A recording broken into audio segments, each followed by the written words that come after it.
Buenas tardes. Good afternoon.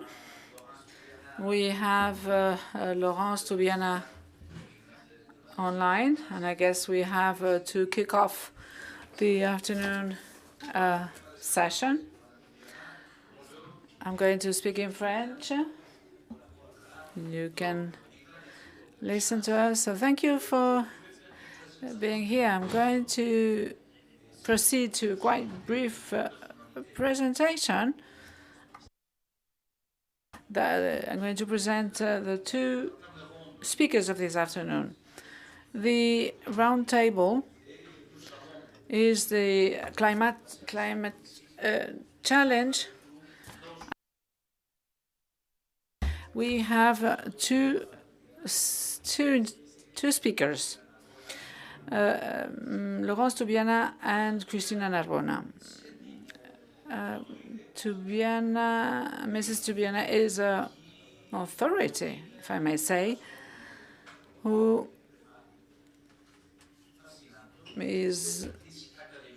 has a mix of academicians' expertise and politicians' expertise, and she's a teacher in Sciences Po at Paris, and she has been also a teacher in the Columbia University in New York. She has never left the teaching, but she has always combined this teaching with other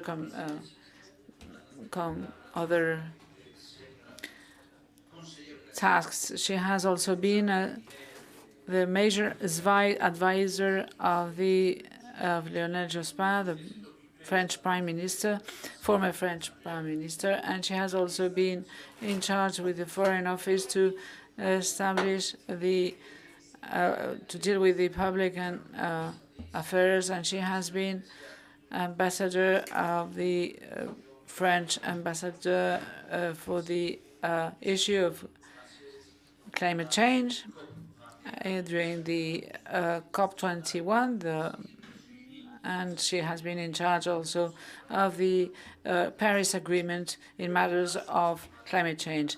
And Ms. Toubiana has a professional experience. She is currently the CEO of the European Climate Foundation. We have also, I have also at my side Cristina Narbona. She is one of the pillars of this course, of QUO VADIS course. She's not only the president of the Socialist Party, but she's also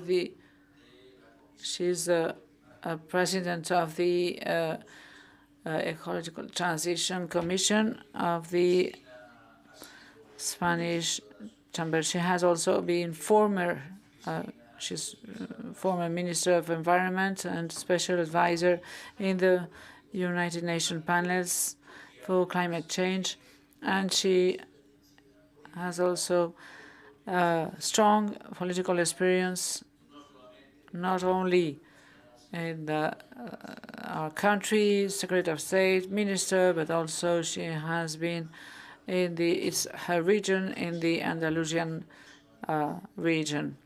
Cristina is a major figure because she has an academician profile. She, besides her political tasks, she is also very inclined to economic matters. She has a degree in economic science, and she has been a teacher of economics in the Seville University. And if you mix all this, we are going to have a very interesting session, and we're going to address different matters, how to combine a decarbonized economy with the industries, and how to combine different political elements. I'm not going to say anything further, but I think that with two such speakers, I had to present them and introduce them. And for you to get the most of these two speakers during the Q&A session. We are going to start with Sister Biana, and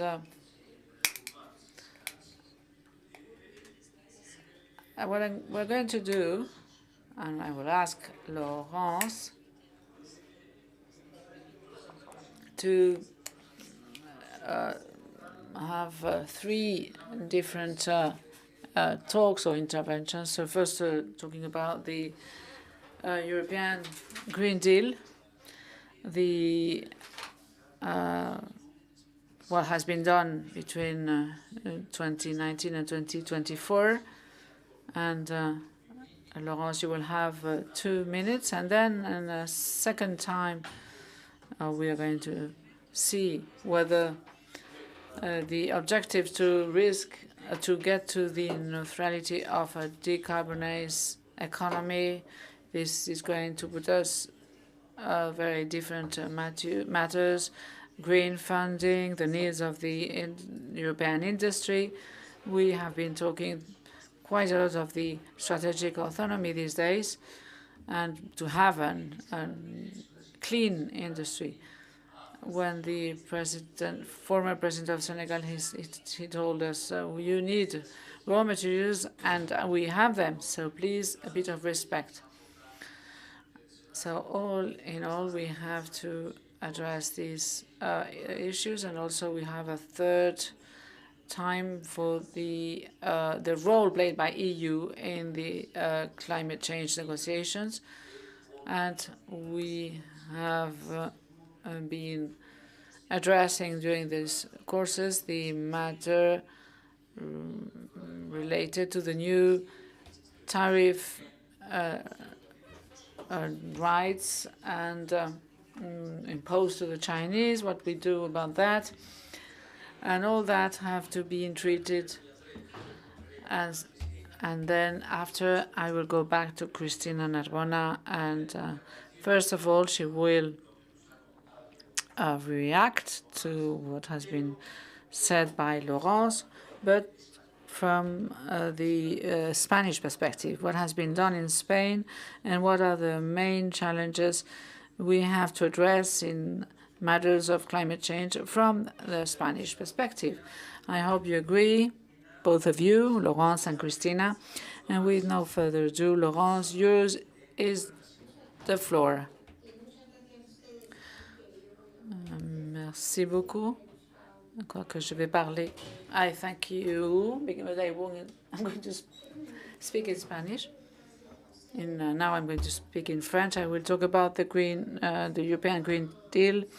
It is a set of rules quite exceptional, and it is not well known by the different European citizens. But I think we have to understand that this new European legislation during after this approval is the first in the world because of its exhaustivity and level of ambition. We have to be well aware of that, because I think it is an asset that we have to keep, to safeguard. And when we get over there are moments to go back, and it's not. And also, the EU is built up on the basis of these blocks and by what we call the European asset. It is also a way of advancing many with these regulations, that it is the characteristics of this European political. Le nouveau cycle politique de l'Union est très important. The new political cycle of the Union is very important for the EU to achieve the decarbonization objective 2030 horizon, 55% of reductions of greenhouse gases, and this shows the ambitions of Europe, because all the rest of the countries have set further on deadlines, and they say, well, from this level we are going to diminish, but Europe has decided to be quite strict from the point of view of the international law. After 2030, we will go to 90% of reduction. This is the debate that's going to take place during the next month and following years. So this Green Deal, a great achievement during the pandemic and also after with the war in Ukraine, it is quite encouraging to see that Ursula von der Leyen has agreed to carry on the same track. It is very important because before the elections and after the elections, we have dealt with many doubts because the political balance of the parliament has changed, and there were many doubts about the continuity of the idea put forward before by von der Leyen. But the coalition that has voted for Ursula von der Leyen have voted in the continuation of the Green Deal and its implementations. Of course, there are nuances, and we will see that during the following months. Do we accelerate? It is the basis of the mandated, and it wasn't something achieved. During the European elections, we haven't addressed too much this climate change, but the great majority of Europeans are very concerned by this climate change, and we can see the forest fire, the fires in the Balkan regions, and drought and floods. It is part and parcel of Europeans' everyday life. Although and a lot of high percentage of Europeans think that the climate change is an important issue.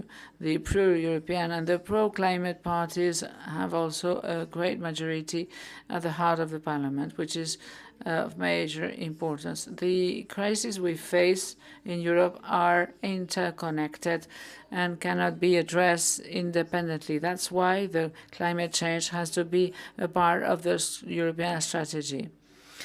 We can think about many things: the energy security, the European autonomy, and also we have to understand that the climate change is going to reinforce other issues as the geopolitical instability and migration.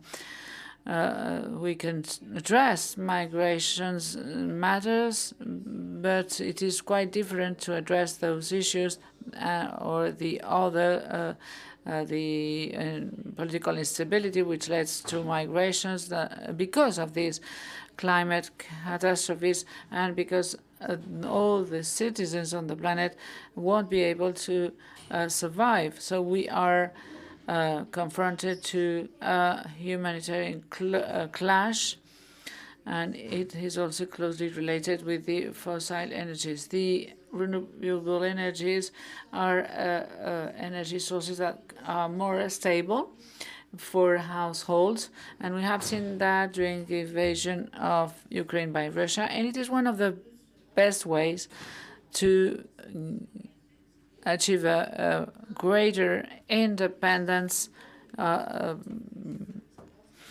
in this respect, and because Europe hasn't got a lot of gas or oil, except the Norwegians' oil resources that are not really the Europeans' ones. So Europe, we have to acknowledge a change of approach in the climate policy.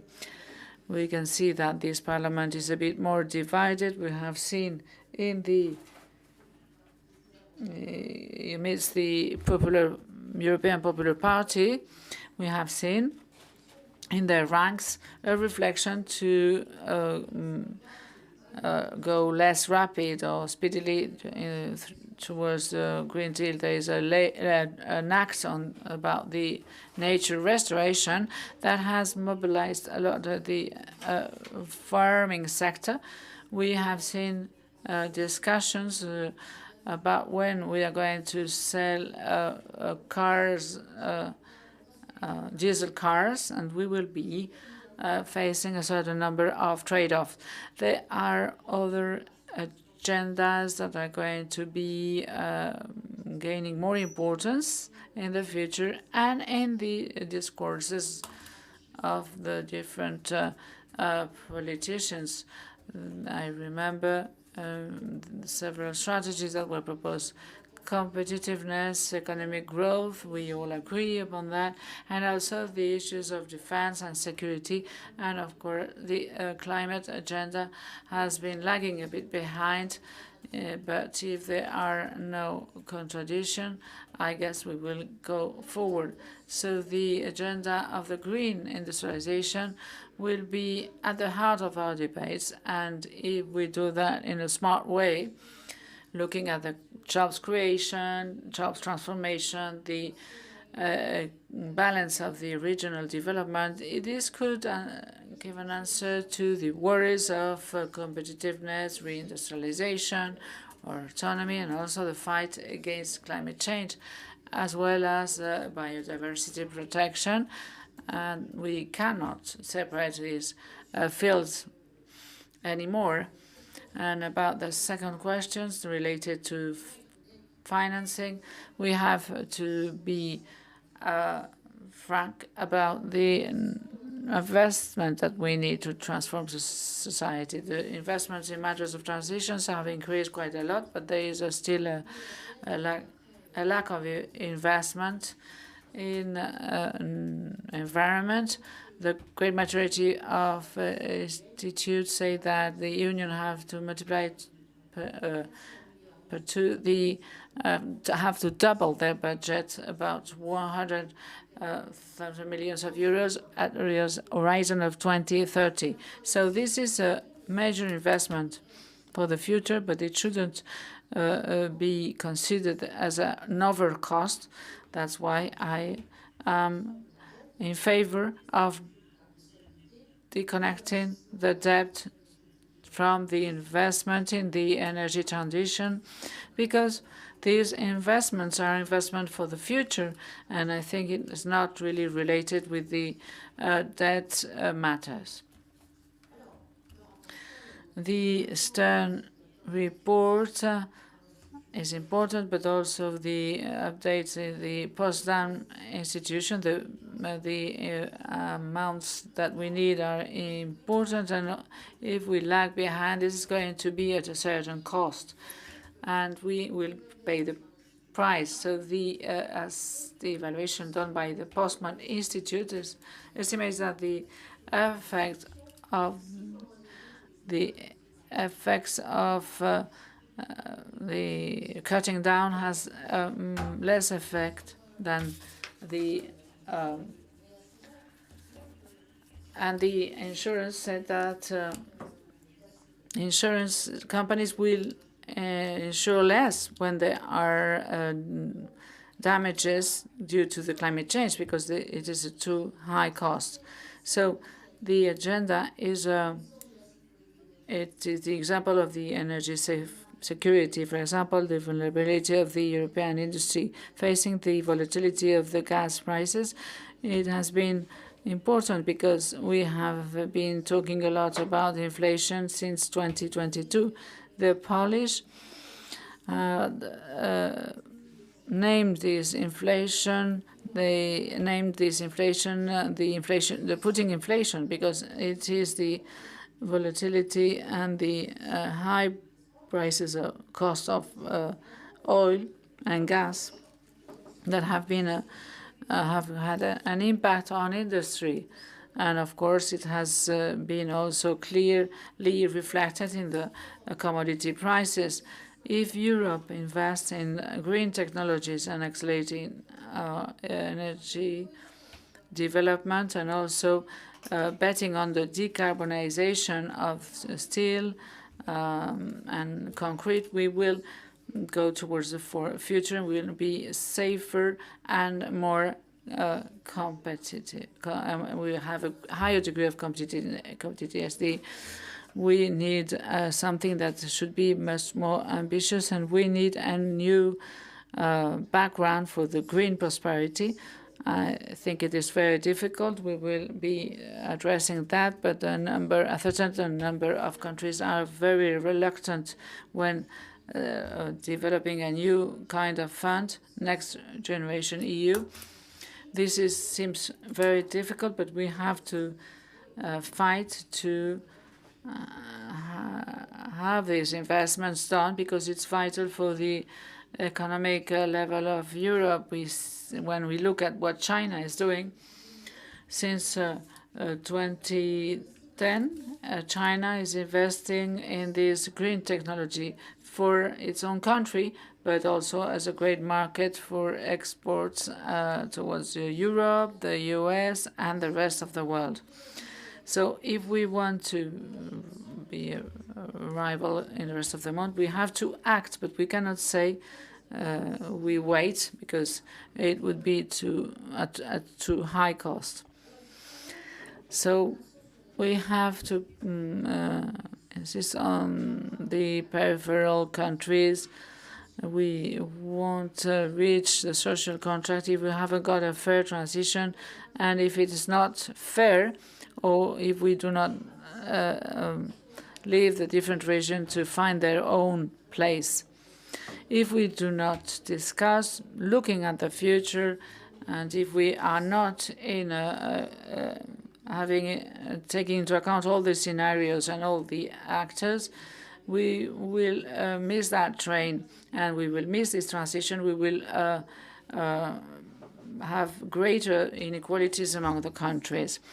Although the fiscal capacity is different from a member state to the other, the domestic investments and European investments, we have the defenses in the expenses in defense that are going to change. We will have to better use all the funds we have with strategic orientation, and I don't think today it is the case. We still have to progress using what we have of the solidarity funds of the Next Generation EU that we use to fight against the COVID. The single market can be an asset, as Enrico mentions in his report, and we need also progress in the union of capitals. That is a weakness if we compare ourselves with the US, and the sharing the risk that will enable us to lower the loan prices in the industry. This Enrico opinion, we have to share it. We have to develop this to go in this direction. I'm not sure about the time I've got left. Maybe I have been too long. No, it's okay. We're talking about the domestic diplomacy. You still have about 10 minutes. So, in my opinion, EU has a major role in the climate diplomacy internationally. Maybe not as it has been thought as the beginning. Europe was considered as a leader, but it's true that Europe has played major roles. And if Europe hadn't been there, we wouldn't have had the agreement nor on the Kyoto Protocol or nor on the more ambitious Paris Agreement. So Europe plays a major role.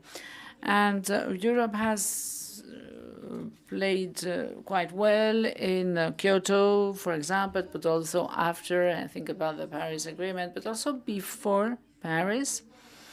I'm quite surprised to see that after the Copenhagen negotiations in 2009, with certain conflicts in between the emerging countries, EU and the US, but what was really startling is that with a new energy and dynamism in 2011, with South Africa and weak countries were able to break the agreements that they had reached, and they said, well, it is much more urgent. We need an agreement, a true agreement with the commitment of all the countries to cut down their emissions. It has been the partnership of the EU with the most vulnerable countries, with South Africa, and in that way it has been possible. So it is this role of the EU in its capacity to partner with others, the victims, I would say, even the most vulnerable, or another example in the Cartagena dialogue that has the European countries and the UK. Dans le site passé, c'est quand même cette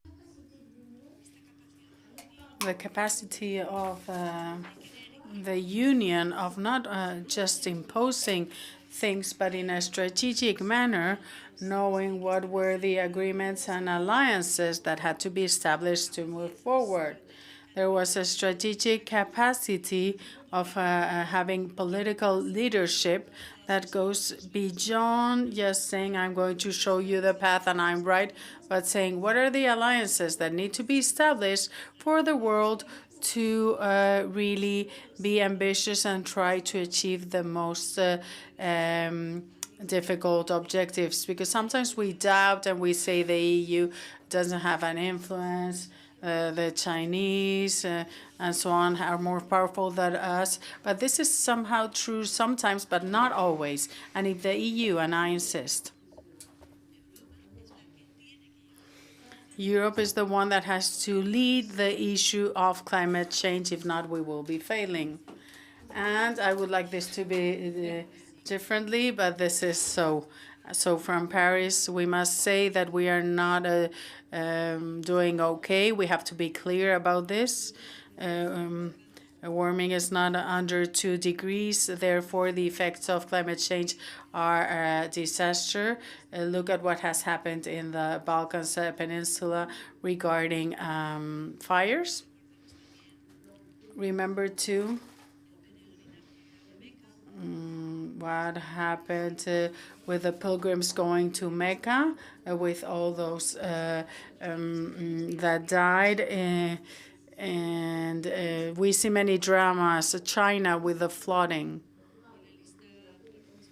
And the list is ongoing. I'm sure you're all aware of this, but this cannot be ignored. So emissions cannot just reach a maximum this decade from here to 2030.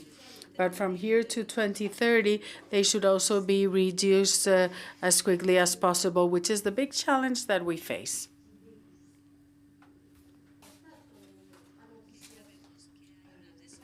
We see that there is a slowdown of the increase of world emissions, but we don't see a decrease, a global decrease. N'est pas très bonne de ce point de vue. So the geopolitics that we are facing, I don't believe are doing too well regarding this. This year and mostly at the beginning of next year, and with the COP in Brazil, I believe countries should announce a new climate plan for the next years, the next 10 years, that should be even more ambitious.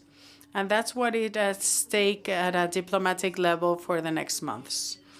The EU should be the catalyzer of this world climate action and therefore reinforce its geopolitical position, promoting international cooperation, which is not easy because there's a rivalry between the US and China that always is present whatever happens with the American elections. So we need to bear this in mind.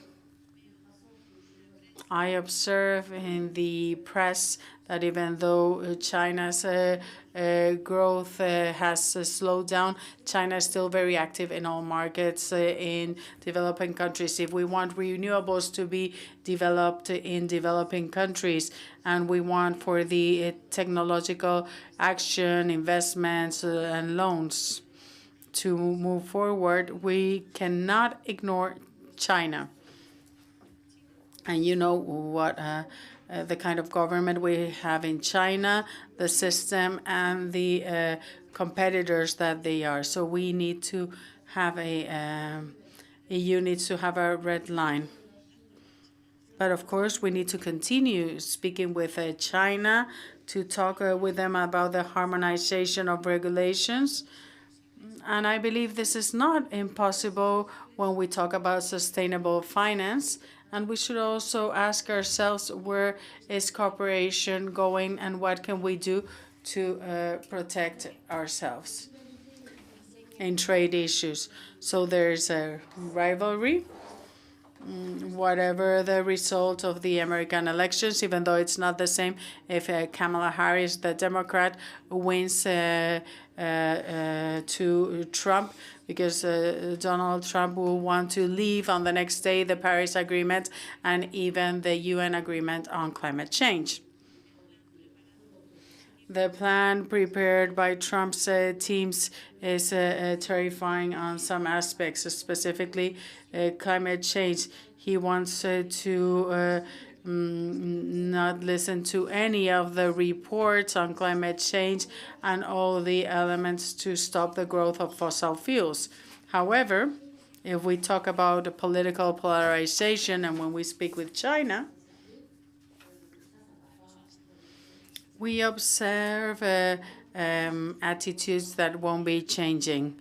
So there is a big debate that we need to have in Europe, even though not everyone has the same view. We know that China has started to move its pawns, for example, in the Balkans. It's a very complex game of China with whom you need to speak. A China that generates a division in the EU.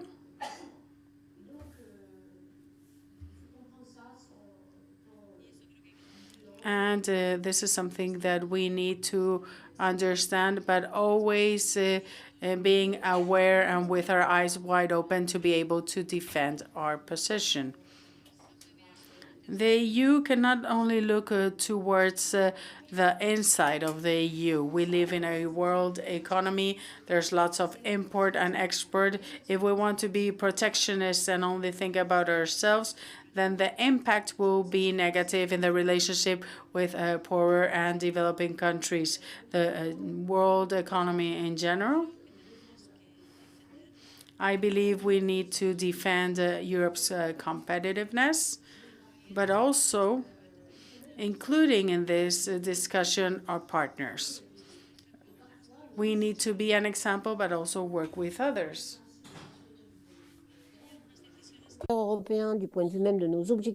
There are some decisions that could be quite rational regarding objectives and ambitions. If we're not talking with our partners and we don't see how we can help each other and help them with this transition, we will only increase the conflict. I'm thinking about what has been done regarding deforestation and so on and so forth, which has a very big effect. So we have to see how this can be managed. For example, those countries that export to the EU and that are now under blockage or trade control policies. So we shall give steps back regarding the Green Deal. The national contribution is very significant. but we also have to think about a transition that takes into account social justice and is equal for all. That's what we have to do in the EU. Regarding funding, we need 2.4 billion yearly from here to 2030. Not only public money, that would be impossible. Therefore, Europe needs very active initiatives and to reform the monetary fund, the World Bank. Let's remember what happened in Kenya when the president wanted to change his tax regime. We've seen that socially it's very difficult for it to be accepted. And I'm not aware of all the details, but I know there have been demonstrations and this reform has been rejected. But we need very careful because we need to make this reform to be really just and fair. If we see how inequalities grow worldwide, there are many emerging countries that are now doing slightly better, and they are at the level of developed countries, but inequalities in some countries are unbearable. The issue of the emissions of the richer or wealthier is because these emissions from the wealthiest is the same as the emissions from China, India, and so on and so forth. So we should also mention different funds. I'm thinking as, for example, South Africa, where there was 82 billion missing. That is what was defined by the Climate Change Commission in South Africa. Now we've only invested 9 billion, and they are not donations, they are credits. So there's a big gap between the good intentions of this fair transition plans and the funding granted. Even if, unfortunately, Europeans are the public financiers of the climate change. But we also need to be aware of what China is doing, even though we don't know much about this. So we need to listen to civil society, labor unions, and take into account political realities to avoid backlash, as in the south of Africa with the extraction of coal and electricity, the problems of the miners and those that work in especially or sectors that are very much linked to fossil fuels. If there's no just transition, there will be a backlash, as we have had in Europe. And we've observed this in Germany with heat pumps at the beginning of the year 2023.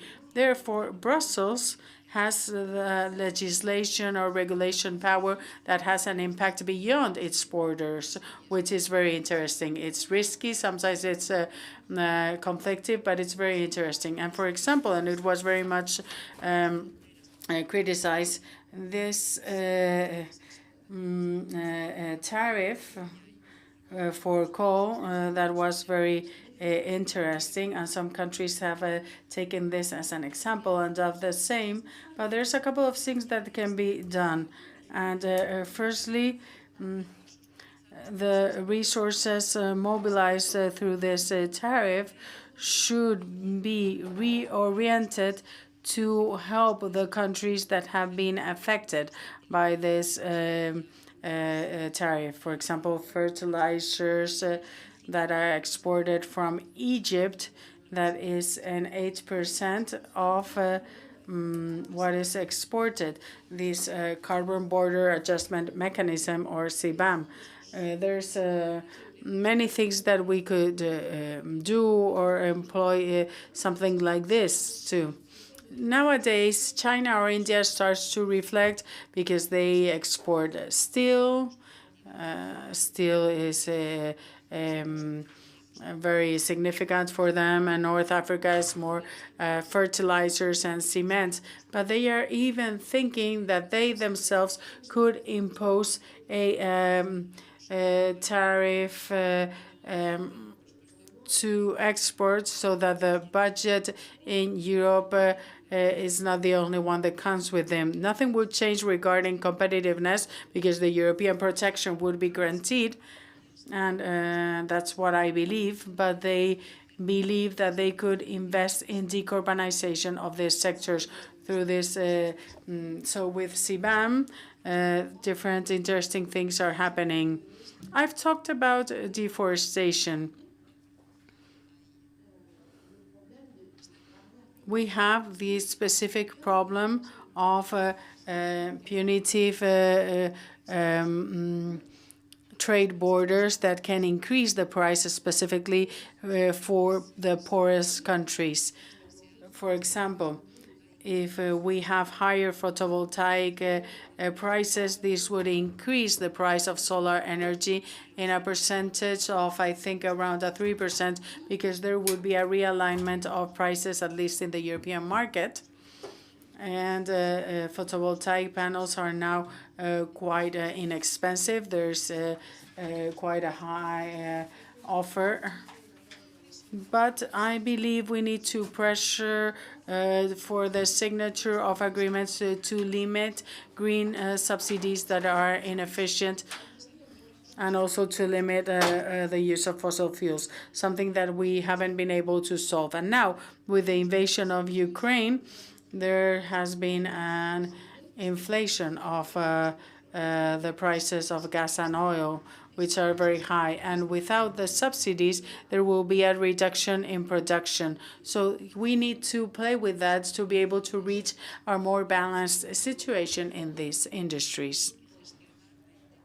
I also believe we need to manage a strategic independence in the transition. Therefore, renewable energies are an important path towards more energy independence. European countries, or some of them, want to add these resources to nuclear energy, but this one also needs its raw materials, lithium, plutonium, for batteries and other minerals that depend on the technical basis used in each sector. This transition creates its own dependencies, and the decarbonization of Europe is insufficient to reach the Paris Agreement, because the other big emitters need to operate taking into account this transition, because the EU is only a 7% of the total volume worldwide. But if we add the important ones, it would be an 11%. But the biggest is China with an 8%, India, US also with a high level. So it needs to be a joint movement. We need to all move together. It's compulsory. We should be able to isolate climate from all the other geopolitical conflicts. I understand it's not easy. Let's look at what has happened in the last 2 years. And with Russia opposing a nearby country hosting the next agreement on climate, we are in Azerbaijan, another country that depends on 99% on oil resources, and therefore is not the best agent that will allow us to not use this fossil matters. As we don't have many raw materials, we need to reach agreements, but also work in the development, for example, of Chile, the Congo, and we need to have our own green industry, but we should not forget about China completely. The Chinese advantage, its advantage regarding costs of PV or the price of the batteries and electric vehicles, and also other spheres in which there are European advantages, like electrolysis, for example, but we cannot disconnect fully. If not, we would be having a problem in the transition movement. In the last 10 years, China has been progressing, and we haven't done so in the industry. So for electric vehicles, we have an advantage in prices. This is what my teams tell me. 10 billion in comparison to the least expensive vehicle. A small electric vehicle from China is 10,000 euros less. So if we, the price will increase if there is a customs tariff that they have to pay for. So we need to find an intermediate path that allows us to invest to help the automotive sector, something we should have done some time ago. Always being aware of how we need to find green solutions regarding the range of cars. But the trade is nothing new. The U.S. did this with Japan in the 70s because there was such a commercial surplus that the geopolitical relations started to become tense. So this kind of discussion is the kind of discussion we need to have with China. And we also need to be careful so that dependencies are not used with the military objectives. And however, unfortunately, today we also talk about proliferation, but there are also many other spheres in which technology like AI and different elements that have to do with digitization are at stake. The EU depends on the magnesium coming from China in a 95%, and also other minerals. So those that say, in any case, we cannot stop being linked is because they have an interest in continuing with the situation. But at the same time, we cannot fully depend of the American gas or products from Qatar. This means that we need to have a strategic reflection that is much more strategic than the one we've had up till now. And I believe our colleague Borrell will not go against this, because this is a conversation that is not always developed at an adequate level. Maybe I should give the floor to Cristina so that she can somehow give me a response. I only have to develop now the social contract with the citizens for the energy transition. If that's okay, Laurence, we will do it later with the questions. Perfect. Thank you. Thank you, Laurence. You've given us a very full view of the panorama of the situation. I didn't have that view of the EU as a power in regulation. That is a leader, which means that we have a responsibility. That will be the first thing. Secondly, just transition. And thirdly, in the international panorama, we need to, first of all, find alliances, as Laurence said, but let's not forget those that live in a worse situation than we do. And this demands that the Green Pact doesn't stop, that we progress, and the big discussion, as Napoleon said, because we can talk about how we're going to finance all of this. Are we going to have a specific next generation? Are we going to make the most of what we have to create bridges? Are we going to have a public-private partnership? And as Laurence said, and I finished with this, the necessary investment to guarantee decarbonization can be estimated in six times less than the cost of making the changes. This is something that I will keep with me for the dialogue. And now I give the floor to Cristina Narbona.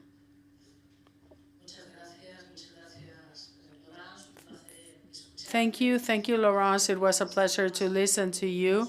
And I would like to suggest to all students that they should read one of your articles published a few months back in Le Grand Continent called The Green Deal as New Social Contract. And I'm sure that you will developing this idea further later on. This idea that the Green Deal can only have a future if it involves the citizens themselves at all levels and at all levels of the administrations to be successful. Regarding how you see the new Commission, I am a bit less of an optimist than you. It is true that formally Ursula von der Leyen has announced that we maintain the objectives set during the previous stage. But if you compare the way in which the Green Deal was talked about in the year 2019 and how it's talked about now as something that is part of the chapter on priority objectives of financial competitiveness as a tool for financial competitiveness. And more or less it is talked about it as being part of another priority for this Commission, we can clearly see how the profile and its importance is not as much as it had previously. This is concerning because from 2019 till now, global warming has just accelerated so much that the scientific community acknowledges that it doesn't have enough capacity to establish new models that respond to what is happening in the Arctic or the increase in temperatures in oceans and many other interactions taking place in the planet. If global warming has worsened, what we should do is not to slow the implementation of the Green Deal regarding climate change, but just the opposite. But meanwhile, there have been political changes that have taken place and that are fundamental, because it is also true that the renewed presidency has the support of the Popular Party, the Socialists and the Democrats, the Liberals and the Green Party. And to each one of them, she has offered what each of the groups considers is necessary for this political term. And on behalf of the European Popular Party, for some time now, they've already had given steps back regarding climate change, something that we've seen in the voting of the Act on Nature Restoration or about combustion vehicles. And we've also seen a clear bias mobilization regarding the information received, in this case, the farmers in all of Europe that have demonstrated themselves in Europe to demand the stop of some elements in the Green Deal. And the president of the Commission has accepted with pressure of the whole group. The whole Popular Party group. Therefore, there's a clear pollution of the extreme right in the popular parties in Europe, more in some than in others. In Spain, it's quite intense, their effect in terms of not denying climate change maybe or the climate challenges, but demanding that all green transition policy is slowed down and takes into account the economic objectives, which means giving steps back in something that we thought we had already overcome. Madame von der Leyen, in her intervention in the parliament to get the votes to be president again, didn't mention at least one, the 2030 agenda that has become one of the main targets of the extreme right, of which the Popular Party doesn't want to speak anymore here in Spain, for example. And this is linked to how the Agenda 2030 defends an holistic and comprehensive system in which the objective is to have more equality and welfare through the consideration of the planetary limitations and environmental demands that have an effect on economy, all aspects of economy. Agriculture, whether we like it or not, has the risk produced by the reduction of rain in a good part of Europe. In some cases, just the opposite, with landslides, flooding, and the pollution because of the use of fertilizers, which is one of the issues that mobilize more the farmers. But in all financial sectors, the approach is not let's have the Green Deal at the service of competitiveness, but let's orient the activity of the sector taking into account the environmental aspects. For example, tourism. Tourism is either sustainable or won't exist, because if we don't bear in mind the effect that global warming is having on the well-being of those that are in our country, and what that means, because regions like this one that is greener and has lower temperatures suddenly is massified, and they are not prepared for that, and therefore facing difficulties to render the services with an increase in prices and with social effects. Tourism industry, agriculture, and also let's be aware of the digital transition towards an economy of data, because these big data centers need an enormous amount of water, for example. So this happens in a context in which water is going to be more and more scarce. Therefore, each one of the economic sectors, if they want to have a future perspective, they have to think that the Green Deal is not going against the future conditions. It is the opposite.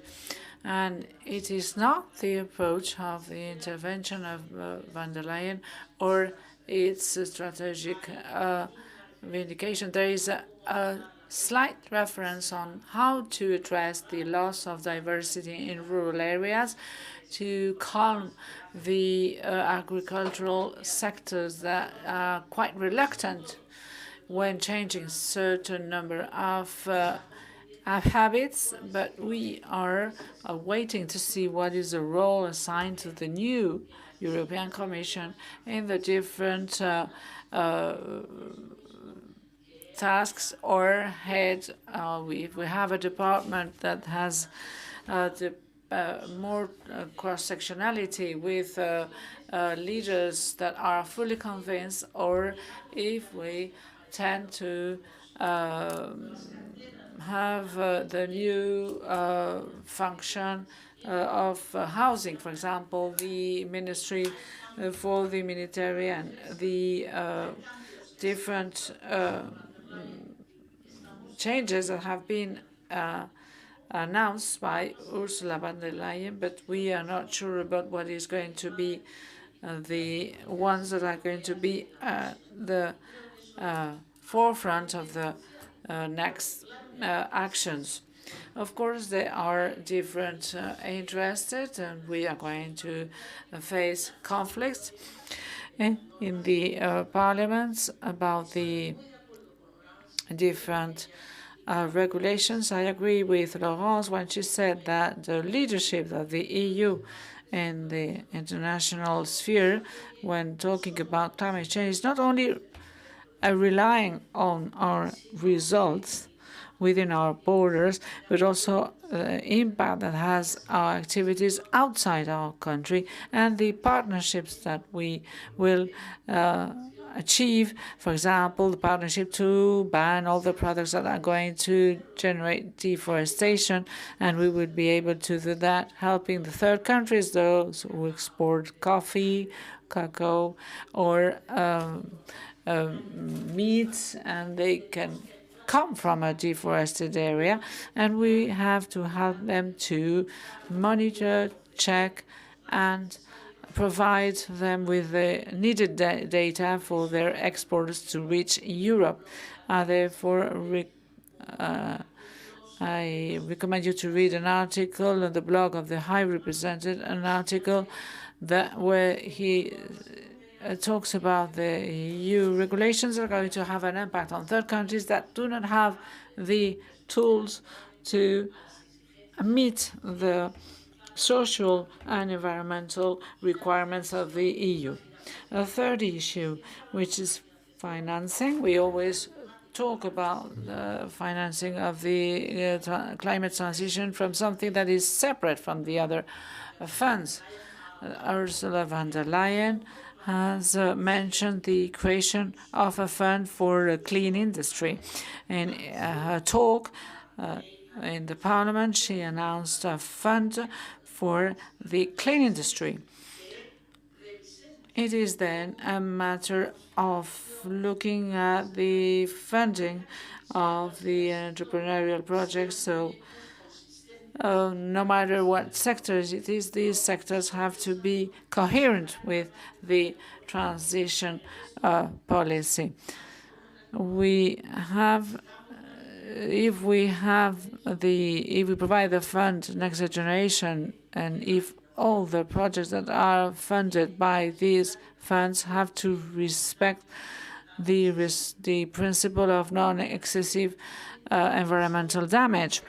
So not only 40% of the Next Generation funds attributed to energy that are going to go with projects of consumption, decarbonization, energy efficiency, but all those projects who are having these Next Generation funds have to meet a certain number of criteria. And we, in this way, go to a different approach of financing. As Laurence has said, in the European countries, we are funding fossil fuels combustion still. If we are funding fossil fuels, it's not because we haven't got money, it's because we are attributing the money to other things. And in all the process of technological change, the major factor is the storing. Batteries are key.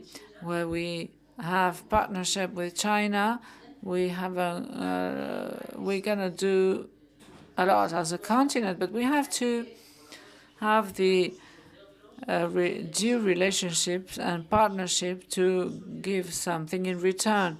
But we mustn't forget that the European, we are very clean within our borders, but as Laurence has mentioned,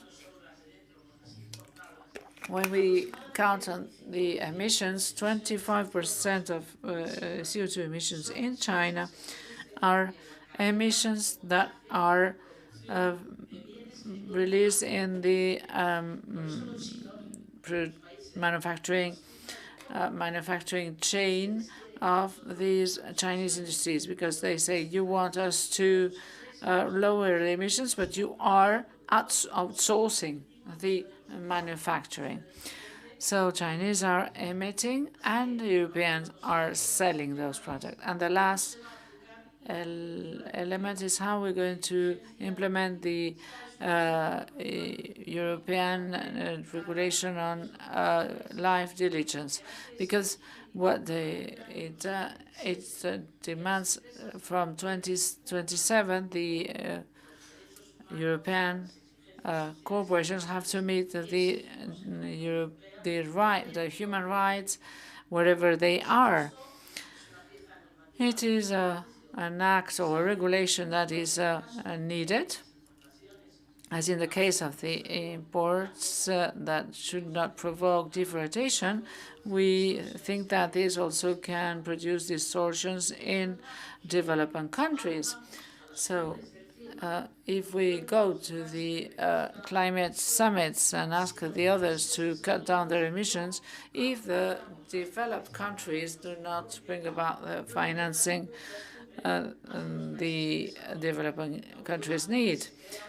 During the last summit, a fund of loss and damages is created for those who have been suffering from the climate change and the global warming, but the figures are really low. If you can see those figures approved in the past COPs, the developed countries or the countries of the EU, we are not meeting the requirements.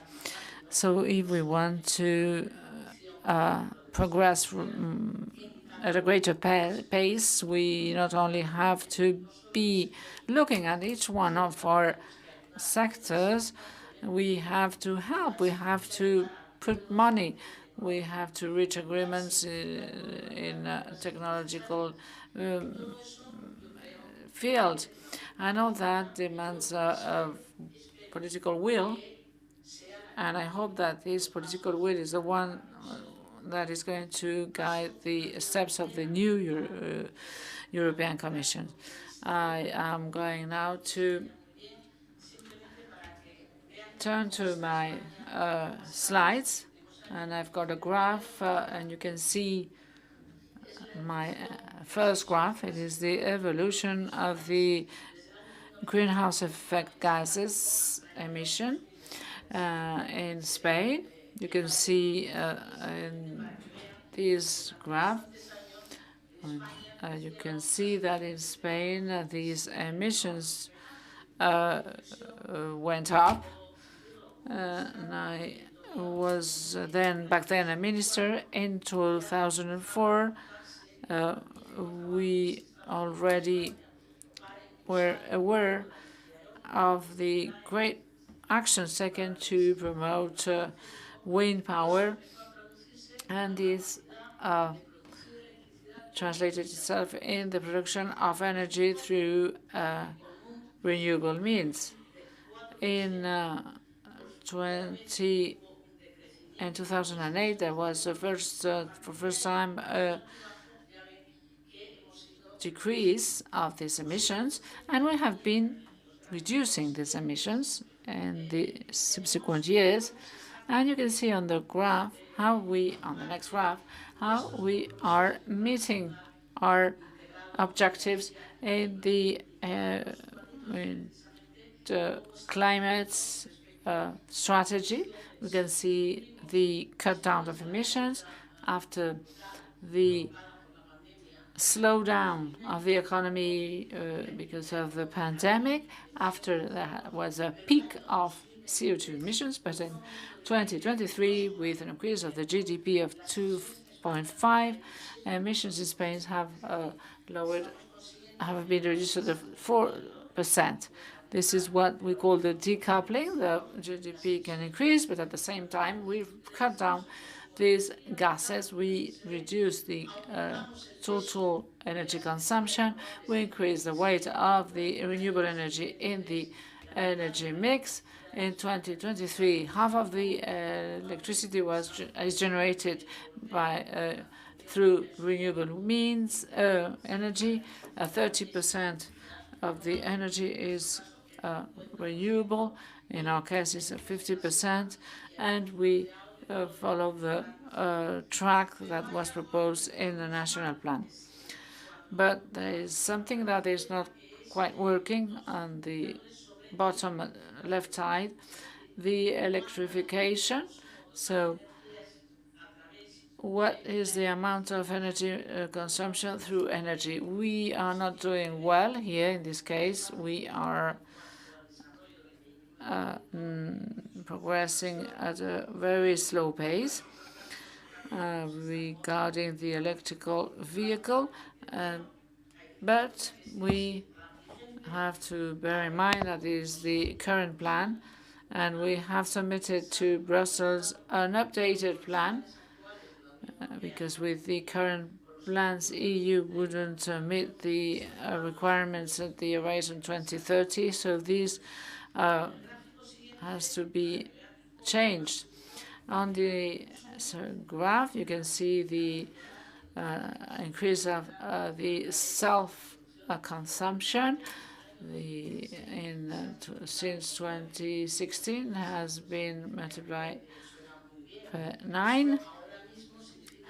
So now it represents 3% of the energy demand, and it is a sphere where the government is adopting measures. We haven't reached, of course, the ideal regulation, as to say, and how the consumers can beneficiate of the direct production of energy. We have left behind the sun tax. We have here on this new graph the new objectives of the Integrated National Plan of Energy and Climate. We are awaiting the Commission to pass this new plan. There is a high degree of ambition. It seems more feasible, but we are committing ourselves to, with this revision, with an objective that would go from 5 millions of electrical vehicles to 5.5 millions of electrical vehicles. So now, how many vehicles we have? We only have 800,000. So we have still quite a long way to go. So then you have here chart. You can see the 12 strategic projects that are funded by the Next Generation Fund. From these 12, 8 have requirements of ecological energy transition. That is, and so therefore it means a great effort of transformation of our economy. The last graph. Here we can see the evolution of rainfall since 1961. The green bars, dark green bars, are the high rainfall years, and the last humid year was 1969. Since then, we have some years more humid, less humid, and we can see little by little the red bars. We see that this year is very dry. Here we can see the smallest red column is from 2005. It was the driest year in Spain. So we can see that there's a diminution of a reduction of rainfall. And what happens meanwhile? During these last 20 years, rainfalls are falling, but we also have augmented the irrigation farmland. So therefore, this is one of the most difficult issues in this green transition. At the end, you have some politicians talking about climate change. This is a sculpture, and we talk a lot, but the waters keeps increasing, and maybe we won't be able to keep on talking. So if there is a climate emergency, there should be a political emergency. But what happens now in Spain? We have 140 municipalities where we have the popular parties and Vox, where they are setting aside a certain number of projects that were already approved, and they have to give back the funds.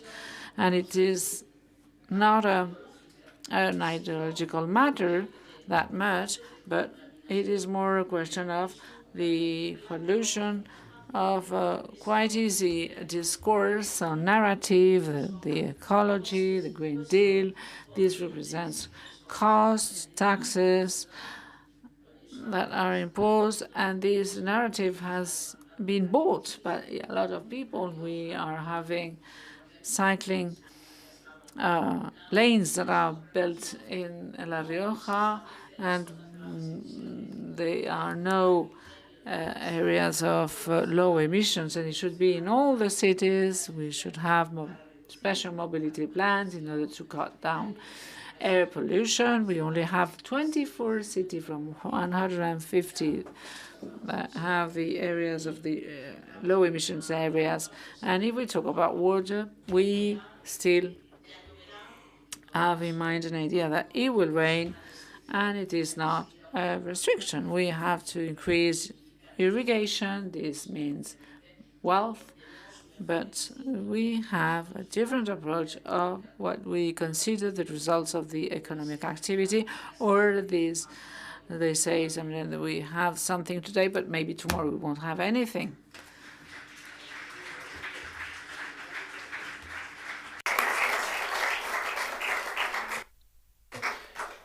Quiero entender que ese aplauso. I understand that this applause is also for me, because I've been very keen on putting on the slides.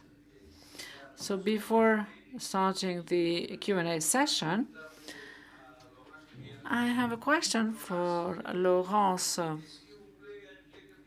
Do you want to add something regarding the citizens' commitment? Yes, I will make it short, but I think that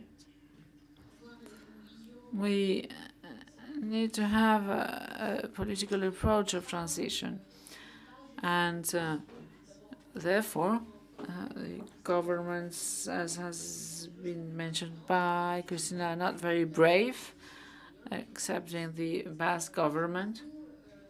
At the same time, when we are imposing a certain number of acts or actions without a social commitment, it won't work. So I think that the climate actions can be rejected. We can see the issue of the new regulations of the carbon market in 2027. We will have a lot of issues if we do not cut down the inequalities. It is not only a climate issue, it is a social issue. It is a matter of social justice. And also, it is a matter of embarking the citizens in all the societies. Opinion public is active. I see in France we have 500 local actions that are carried out to defend environment. They are fighting locally, but because they have also a more global vision, and they also have a lot of world challenges in mind. And the new social contracts or agreement that we are going to develop in Europe, and also with the transition, we have to do exactly the same. And this issue of social ecology, we haven't solved it really. In my case, or in France, we haven't got a green movement that talks about this social commitment. It is the same for Germany. I would like to listen to all the participants and Christina also to see whether we progress in this new vision of the socialism, the social democrats, and to focus on the reduction of the inequalities. I see, and when we look at the European political parties, or in my country, or in Germany, that I know well, we do not know how to build this political horizon. We have to involve the public opinion. We need to renew democracy, but also we need to have a political matrix that is not really ready yet. Thank you. We are going on to the Q&A session. I have a question for the High Representative. quisiera saber si nos podría decir. Could you, all these issues related to the climate change, have they been important? Have they had an impact on your work throughout these years?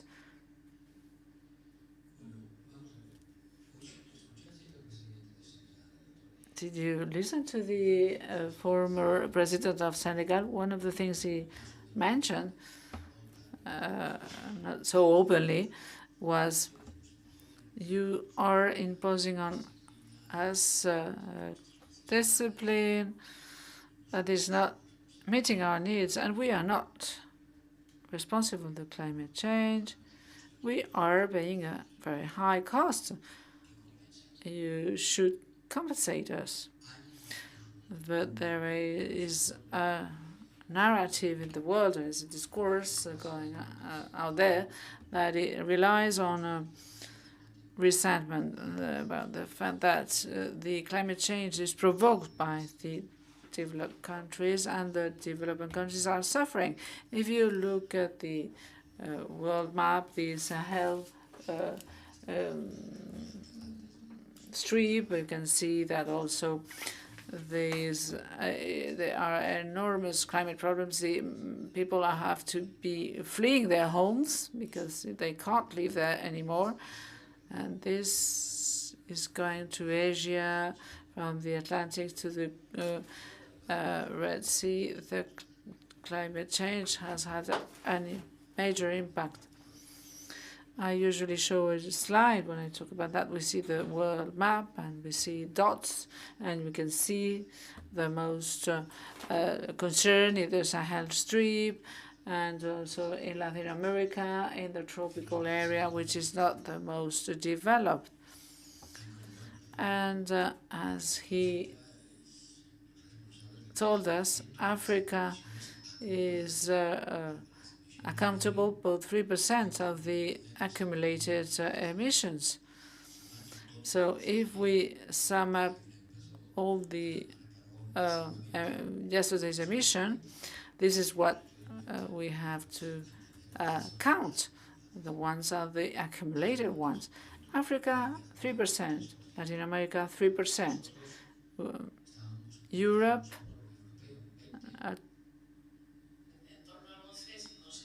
11%, if we take into account what we emit within our borders, a little bit more with the imports. The US 20% and China quite similar to the US. So we have a greater responsibility, but the effects are for the developing countries. What have we done to address this issue? What we have done is to create the partnership for a fair transition. These partnerships are going to put together some developing countries with those who have embarked in the climate transition and needs resources. And we commit ourselves to fund this transition if they meet a certain number of conditions. We have the partnership with South Africa, another one with Vietnam, and several that are on the way. It is a smart way to act, because if you reduce, it's just if I reduced it, because for the atmosphere is exactly the same. If you reduce, it's just if I reduce as well. Maybe it's cheaper if you reduce yourself or cut down yourself the emissions. It's true that you cannot go along the same development path as we did in the past. And so these partnerships are important. We bring about technology, financing, and they commit themselves to avoid the same developing path as we took.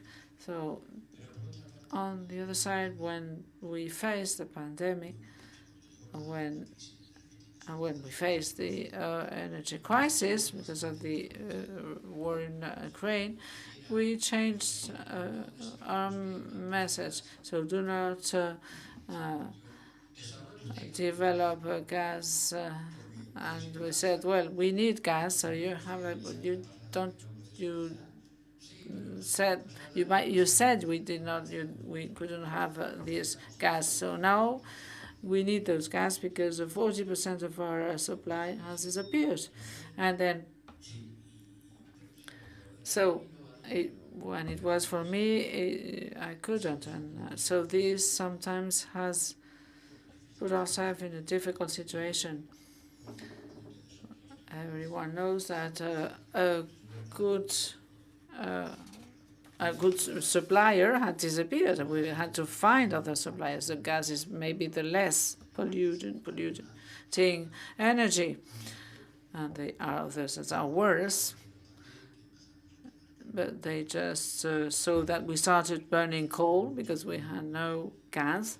So we have to be careful with the missionary discourse, the ones who said, well, you should do that and this, but then they do not really stick to what they preach. Sí, a propósito de Well, regarding Africa, the former president of Senegal also talked about something that I was concerned about, and I'm going to try and find out if this can be modified. And he said that European banks, and this was confirmed by a high representative of a bank here, have restrictions regarding solvency ratios that are demanded by supervisors to finance renewable energies in Africa. So we don't provide them with the subsidies, with the funds, but we do not loan them money through private banks. So as we are saying, we cannot demand that they have an economic development that is cleaner than ours in the last 100 years and not help them. And I believe there are tools and what's necessary for there to be a political will from the Commission, from government, national governments, and for all subnational governments. And regarding how the Socialist Party in Spain, your question, Laurence, regarding how we face the green transition, for 7 years we've incorporated one of the main principles to be environmental sustainability as a requirement to guarantee a fair development and long-lasting development, and to contribute to our fight against inequalities, the inequalities of the present and for the future.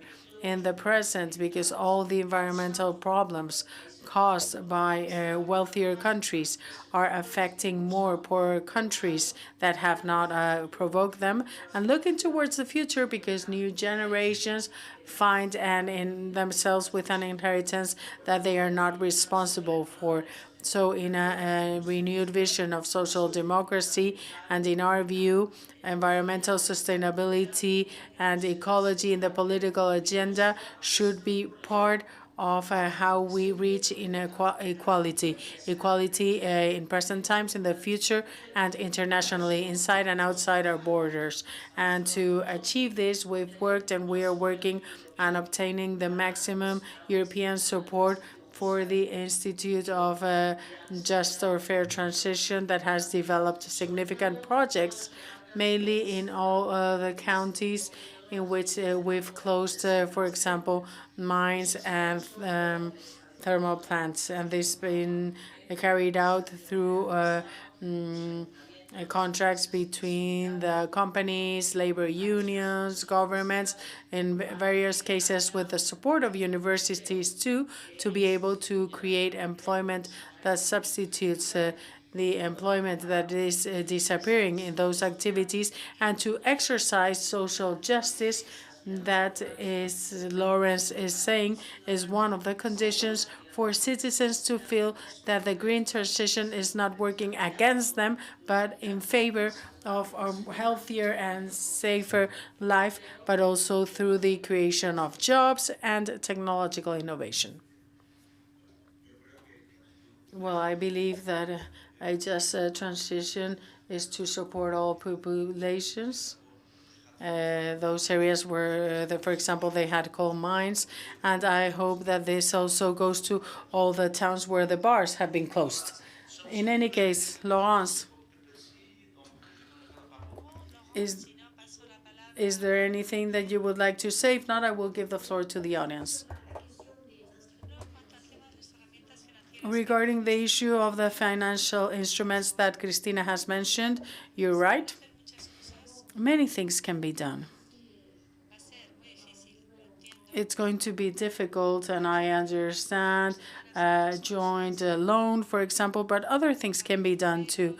The European Central Bank can provide guarantees so that all countries can get loans with a minimum guarantee or with an issuance of green bonds.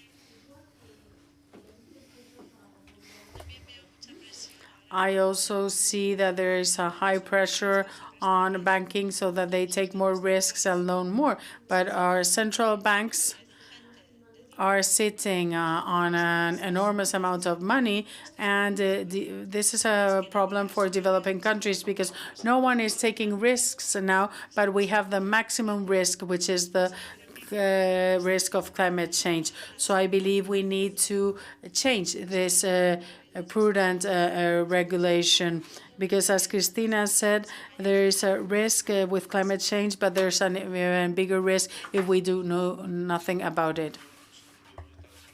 Thank you so much. If we don't take financial risks, we're risking climate change. And now I would like to give the floor to the audience. Let's have 3 questions and then the answers. I think Angel has a question. Jose Luis, yes. And Marcelino.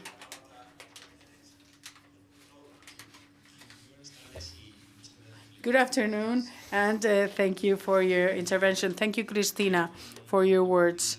I would like to talk more in depth about the intersection between energy and technology, because what we are observing, those of us that are following the digital sector, it's that the consumption is doubling every 3 years. This happened in the last 3 years and probably will happen again. And with AI developments that are more intensive in energy consumption, the reality is that we will be facing enormous challenges. And for example, this is something that we will be speaking about tomorrow. Microsoft or Google use as much energy as Ireland. This is the dimension without taking into account the water that they need for the cooling of data centers and the minerals that they need for all their developments. It's curious that the digital sector, because it has a slow governance, the environmental regulation was like an indirect solution. And it is, as we cannot govern digital development in a fast manner, as they have to report their energy consumption and footprint, this is a way of somehow channeling or limiting that negative impact. But what you're saying is that politically, it's the time to or the time for intervening is not present anymore when we need it more. So what are the alliances that we need nowadays? Are there any companies that are responsible and that can be a way of doing something about these effects? Jose Luis? First of all, congratulations to both speakers. I really thought they were 2 very interesting talks. I have a question regarding the new Commission and the new stage for the European Green Deal that has been maintained, but I've heard that there is a Green Deal 2.0 that would be nuancing, for example, its external vision. because we have to somehow make others also do something about climate change and so on. But I would also like to underline the implementation of the Green Deal. This seems to be the same, and all the legislation that has been passed now has to be duly implemented. But mainly the new objective of 2040, the new Commission now has to face the 2040 objective of reducing 90% of emissions. And in this new objective, and here now the question is the following: there was a communication on management of coal, and I recognize I get lost with this. I understand the issue of markets and the emission rights, how it should be present in the rest of the world, and for other countries to not have lower prices. But when we talk about voluntary markets for coal, which is going to be a priority for the next Commission, I don't know if the president of Senegal, one of the clues that he gave is that he was interested in forests and so on and so forth, and that there is some flexibility. Sometimes they see us as being very rigid, and this possibility of the voluntary markets, I don't know if can be maintained when you maintain integrity and certification. So I've read about this problem, but I don't really understand this whole thing, or the coal clubs that link regimes or national pricing systems, and how they are regulated and how this can go from one country to another. I would like you to shed some light on this, because I am a bit lost.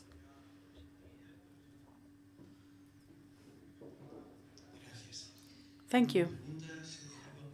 My question has to do with the last intervention of Madame Tubiana on collective action, citizenship collective action.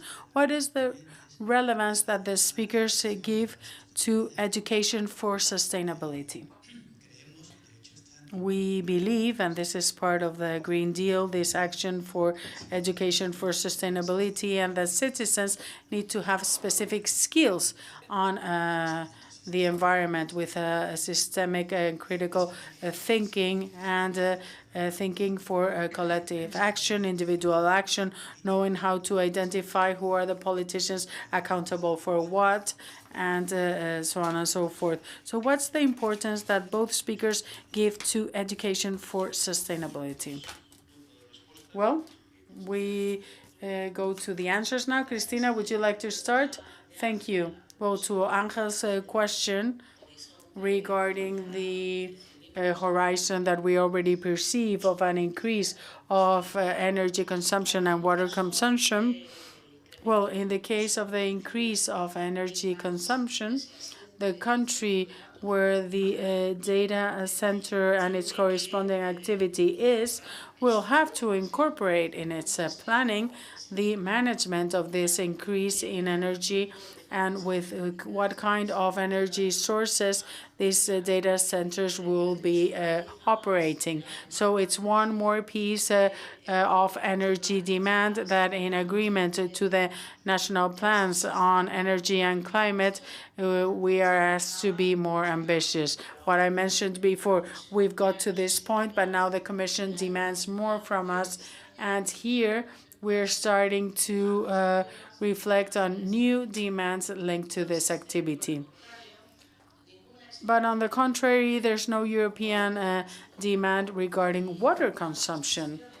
And one of the issues that Ursula von der Leyen allowed us to see in her communication and presentation as a candidate is that of establishing at a European level a strategy of water security that, in my view, should, after taking into account all the different directives on water management, water quality, should add something more so that we're able to progress in water resilience, or the capacity in water management of resisting in the adequate manner the moments of greater drought with technologies and behaviors that allow us not only to resist but also to guarantee water. This is very much linked to national policies and that are based on European directives, because we have European directives, and the proposal is quite interesting, the proposal of Ursula von der Leyen, because yes, we will have to take into account new demands, not only of energy, but also of water in future years.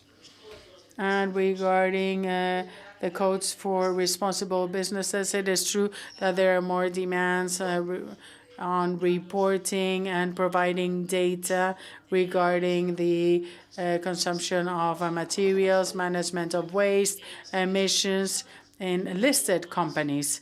And even more, the Bank of England and through its operations, they've given a lot of importance to that in Europe as a whole. But for this to happen, it is fundamental that when we speak about activities outside our borders, we also take into account the activity of financial institutions, because the directive of due diligence in the EU has left out financial institutions, and this is important.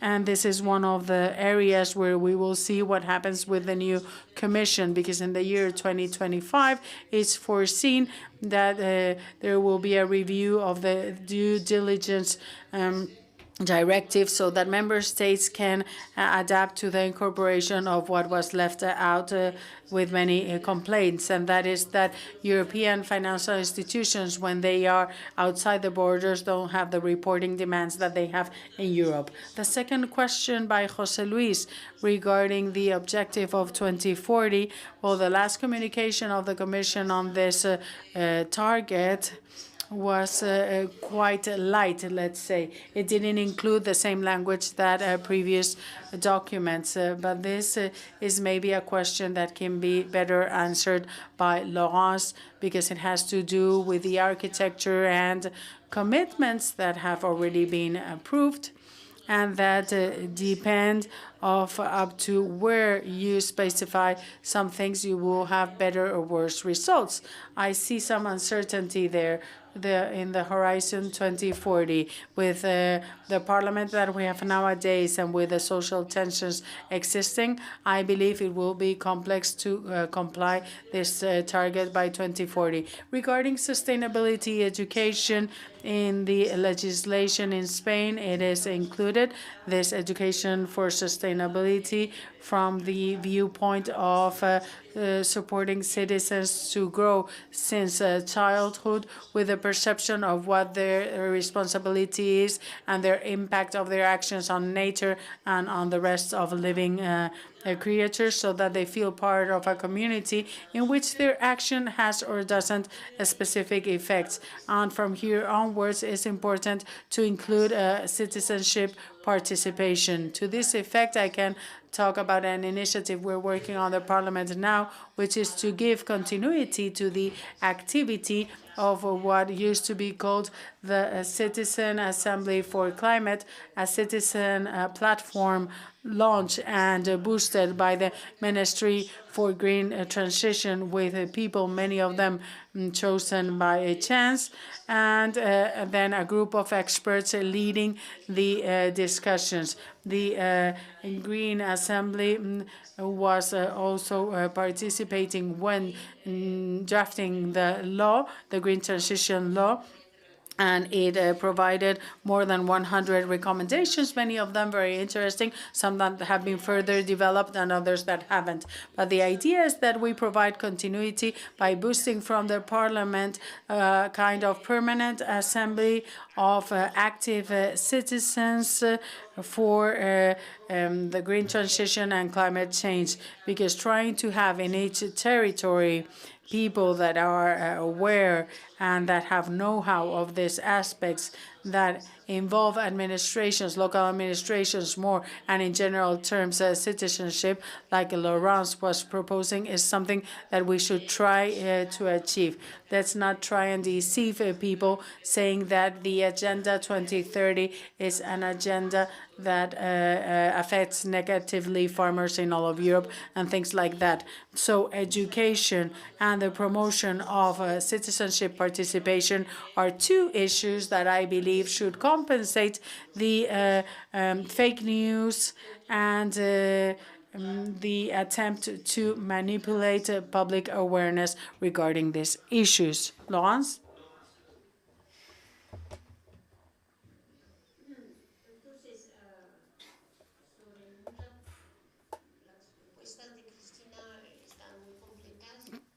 Christina's answers have been very complete, and I'm very interested in the idea of not only taking into account energy demand that generates and will generate the digital sector and the AI sector. I think it's also very interesting to take into account the dimension of water demand. There will be a conflict amongst many sectors in each country, and I believe we cannot forget about it. So I think this is a very interesting proposal. So the situation is quite confusing. And the second question. On one hand, we still don't have a final agreement on the international negotiation on Article 6 to see how this carbon credits can be exchanged. And I really don't know if we will get to this, but still a very difficult negotiation is pending. And then secondly, we have to add to the European carbon market second dimension, taking into account transport and housing. It seems that the rationale of providing a price for these sectors, like it's been done with the industry or should be done with the agriculture, is the mechanism where the Commission has legitimacy and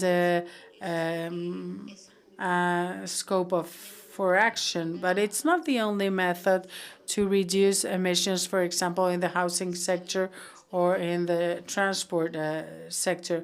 And we know that in transport it's more difficult because of vehicle legislations that use different materials, and if we will be able to have them by 2035 or not, which is one of the battles that the popular European group is trying to stop the development of the electric vehicle.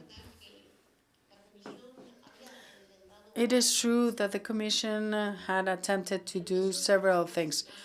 The transport regulation, it's easier. Housing is super difficult, and energy efficiency, on the one hand, well, the policies implemented haven't been too successful. So I think this will become an enormous social explosion, because when you look at the impact on internal prices of energy for citizens in their homes, this is going to be something that, in the context of inflation that we have nowadays, could be affecting us. So that's why I said that the green movement on many occasions has a very specific approach, for example, emission reduction. And they met the Commission and said, if we have to put a price for carbon for housing or for heating systems in housing, and I really don't believe this should be so. And if we don't want to kill the Green Deal because we have an instrument that is regressive, and the compensations that have been put in place will never compensate the real cost of this energy that we will be generating with this new instrument in the European market. But in the question, there were many other issues, like what do we do with the voluntary markets? It's a disaster, let me be honest. Because as we haven't worked collectively at an international level nor European level, even though it's a bit better there, an ocean of voluntary markets that really allows us to reach a reduction in emissions and not only just have an excuse for different sectors to not do anything. We have a position in which no one believes anyone. So the credibility of the system is very much affected by this. I believe that we need to solve this quickly, because we need to acknowledge that for some sectors, for example, the aeronautical companies do a lot more and much better regarding the reduction of emissions in flights. But they cannot just get to 2040 just doing what they're doing nowadays. créditos a alguien. It won't be possible, so they will have to purchase these credits, but they should be credits that really have a climatic value. That is the issue. So my position, and I'm waiting for the Brazilian government to give us a very clear ideas in the summit next year.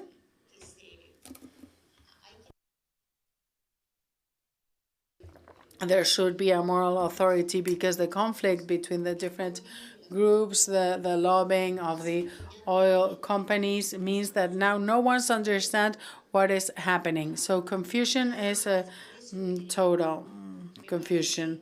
And that's why I believe that the European Commission and even the Spanish government, and this was the discussion we had when preparing the summit on financing climate in June last year, was a very good contribution of the European Commission and the cabinet of the Spanish Prime Minister regarding how there could be a link between the official markets, like the European market, and the exchange between countries with the voluntary markets, so that there wasn't two criteria that were too different. But that's not the case nowadays.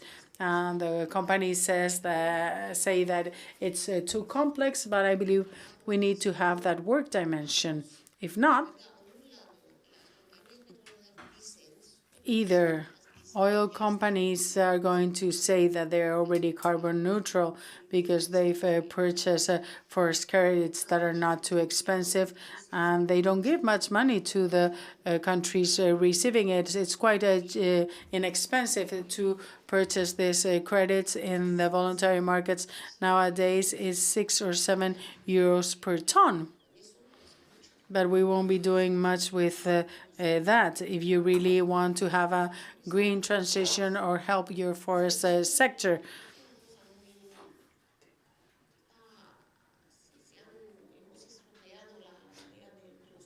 We've really messed up carbon markets due to different reasons.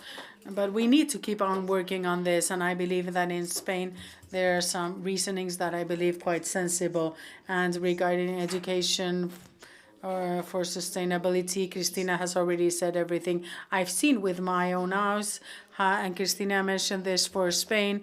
But in the case of France, citizens that had no idea, they just had a very general idea about climate change, or that even had prejudices and thought that it didn't exist. But the working and reflection and information process has changed their mindset, and now I believe that if we can develop this method that, of course, is expensive and is very time-consuming, this is a condition to have a skilled citizens.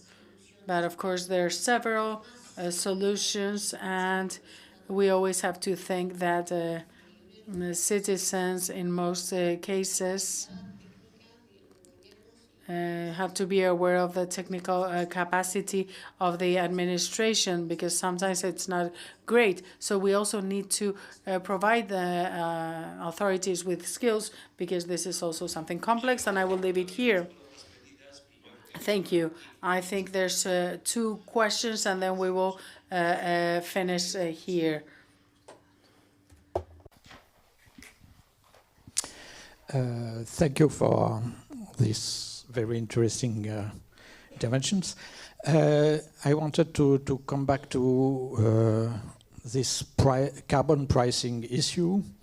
The European policy is based on carbon pricing. It will be based more in the future, and that cause a lot of internal problems. We spoke about it in the last minute. But it poses also an enormous international problem, because the policy of the US is very different. No carbon pricing and a lot of subventions to green economy and so on. The divergence between Europe and the US is, in my view, one of the causes of the difficulties with the Green Deal now in Europe. It will not change in the future. If Trump is coming, it's clear. But also with Kamala Harris, I don't think she will change the policy in that regard. That means a lot of subvention, a lot of help to the citizen, to the industry, and so on. How will it develop internationally in the future in this context? Can we stay with our policy of not subventioning, but high carbon pricing?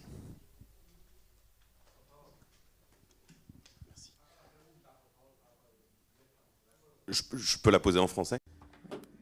Yes, I will speak in French. I would like to link the political and diplomatic issue have been connected by the 2 speakers. You have seen at the beginning, Laurence, that there is a special worry about climate. But what we have seen in the European elections is that there is a very strong backlash.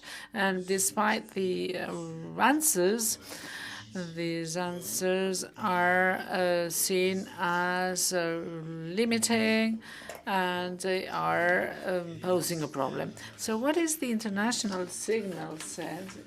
Because Europe has always been a leader in matters of climate change, and other countries, as the Senegal with Macky Sall, they look at Europe. But when we look at the hard part of we look at a high backlash at the political level, and this is not going to fostering the other leaders to put into force the same restrictions, because they are exposing themselves to very serious consequences. So what can we do with this new Commission to leverage the ambition and take a certain objectives that could be feasible?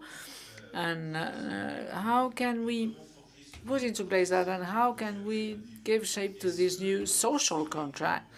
So if we have a citizens' assembly, as you have mentioned, at local level, but also at national level, but also at European level, that will be duly trained and qualified, but also if we can give the floor to the opinion public, so those messages or those lies or fakes that are distributed by the far, the extreme right, left, or whatever, and all the these. How can we act in the future 5 years when we choose an objective of reduction of 80% of CO2 at horizon 2040?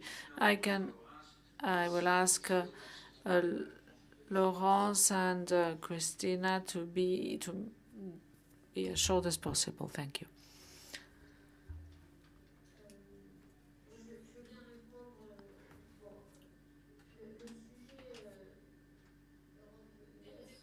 The issue Europe and US, and of course the Trump hypothesis, we have to have a scenario with others, because with Trump we will have a huge obstacle, and we will have more and more oil coming from the US. But from the Democrats' administration, we have been leading a dialogue.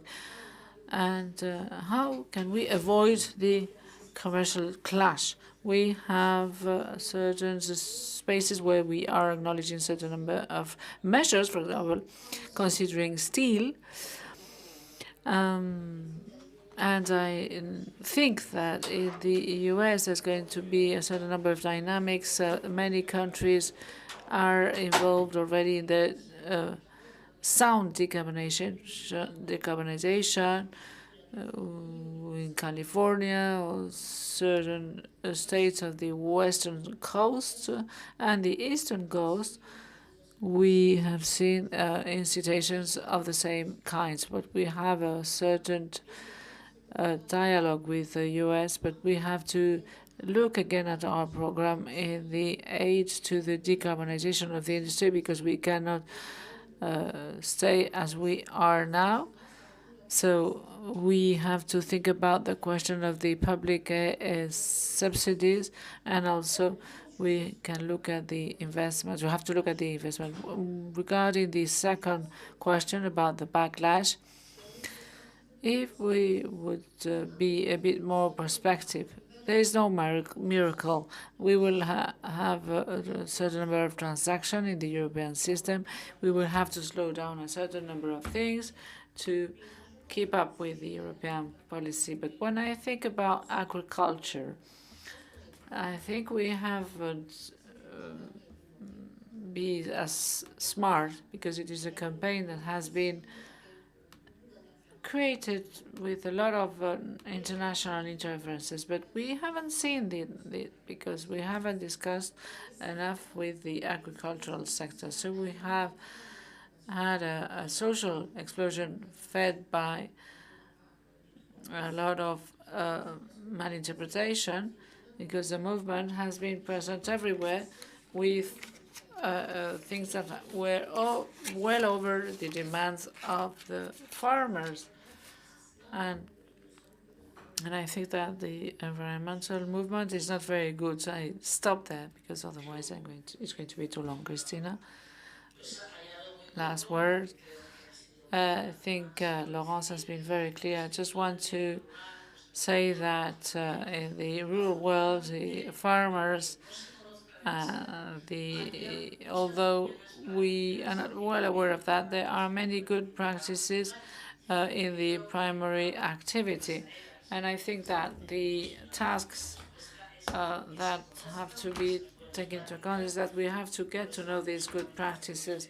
I am doing a data bank, so the farmers and the herders have to know the own food chain.